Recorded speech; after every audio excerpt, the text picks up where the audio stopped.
Hey, I'm the angry Democratic lady.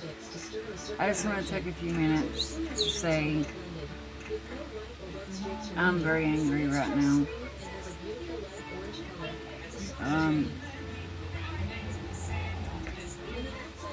My brother-in-law had been here since he was the age of 9 years old.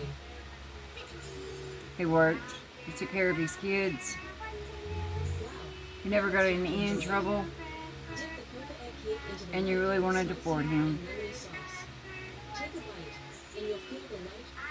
This is wrong.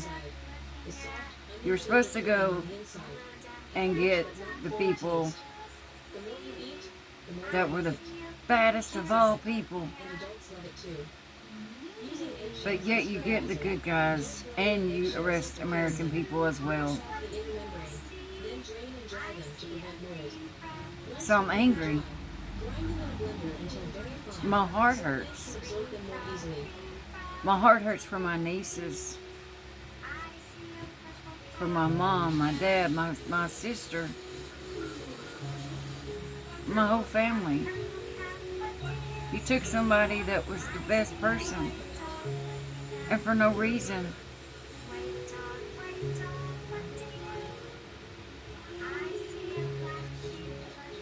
I just want to take a second. I'm going to play a video.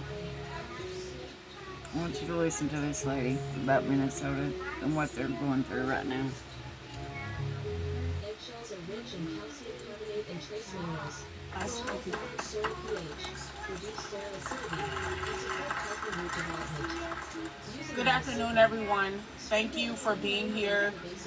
As Michelle just intimated, we have experienced the largest deployment of ICE agents in U.S. history here in the state of Minnesota.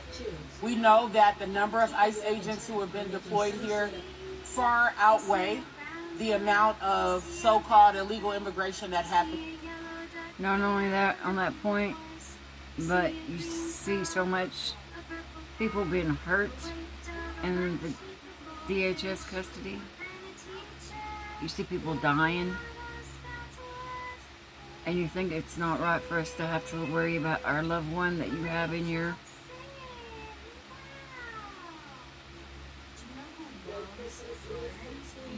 count, whatever you want, wherever you take him. Louisiana, I think is where he has to go. Texas, two of the worst ones there is. Come on. Guys, we got to win these midterms. We have to get these Republicans.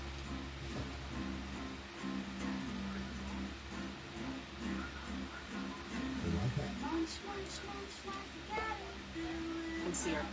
The state of Minnesota has been intentionally targeted by the Trump administration, and they have made no secret of the fact that they are continuing to assert their authority. They're continuing to brutalize people in the community. They are violating people's constitutional rights. They are terrorizing women, children, and families. And up to this point, they have gotten away with it. How has it been over a month since the brutal killing of Renee Good at the hands of ICE agent Jonathan Ross? Yet we have seen not a single arrest. We have seen protection for Jonathan Ross. And then what happened a couple of weeks later? We saw the brutal killing of Alex Preddy. We have not seen an arrest of those two federal agents who killed Alex Preddy. What we saw was the federal government attempting to cover up a murder by removing those federal agents from the state of Minnesota, helping them to secure their freedom. What else have we heard? Lies from the federal government, and I'm intentionally saying lies because unfortunately, too often we soften the language of what is actually happening. We need to understand we're dealing with lies, we're dealing with fascism, we're dealing with authoritarianism, and it cannot stand. Because our elected officials, unfortunately, have failed us by capitulating to the Trump administration. It has resulted in the people protecting the people of the state of Minnesota, having to literally put their bodies, their lives, and their livelihoods on the line, and resulting in the arrests and charges against dozens of innocent Minnesotans who are not coming out with high-powered weapons like ICE is, who are not coming out with flashbang grenades and tear gas. They're coming out with whistles and their voices. But instead of being respected and being valued, they are being criticized, charged, and told that they're engaging in unlawful assemblies. This is unacceptable. We expected Governor Walz to stand up for the people, to call for the arrests of those who killed Jonathan Ross and Renee Good, but have we once heard the governor call for an arrest of those killers? Have we once heard the governor call for an arrest of any ICE agents who have violated Minnesota law, our Constitution, and our rights? No, we have not. What we have seen is him coming before the camera, begging the federal government to please end the surge, and trying to soften the seriousness of this war that has been waged upon Minnesota residents. We have seen the Attorney General Keith Ellison claim that no agreement was made with Tom Homan, and yet the very next day, after Tom Homan thanked Governor Walz, Attorney General Keith Ellison, and Hennepin County Sheriff DeWanna Witt, we saw a violent arrest take place right here in the plaza of the government center of two people who were criminal defendants. They did not get their day in court. They did not receive due process. What they received were Hennepin County Sheriff's deputies cooperating with ICE and handing these people over. They have been charged with crimes. They have not been convicted of crimes.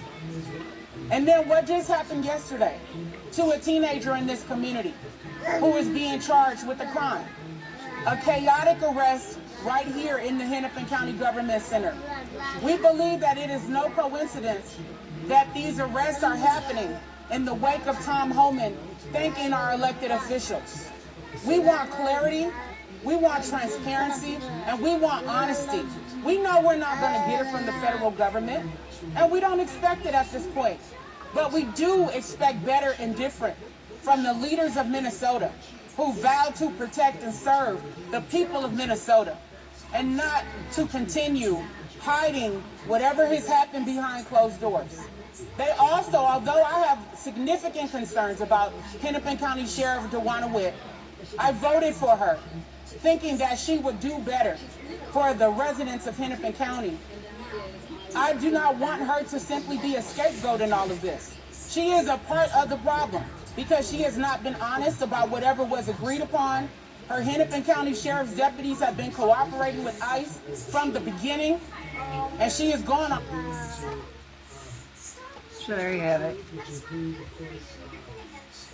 I just wanted to hear a little bit of what she was saying because it's supposed to be the worst people that they're going after. It's supposed to be the ones that are killing and stealing and raping, and I agree.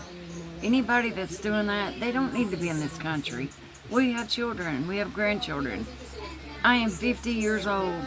I just turned 50, and I have never in my life ever seen the violence from the American, from our government, like I have seen here lately. This is cruel. This is inhumane, and it needs to stop. Now I have to worry about my loved one. I have to worry about him going to one of these places and being tortured or anything happening, because if your skin is not white, they don't want you. That's why they send them back. But they're the first to ask when they need something done as far as work. That's the first ones you go and ask. So you tell me. The racism needs to stop. It all needs to stop. And in the midterms, we're going to win. We're going to flip the House back, and we're going to vote your ass out.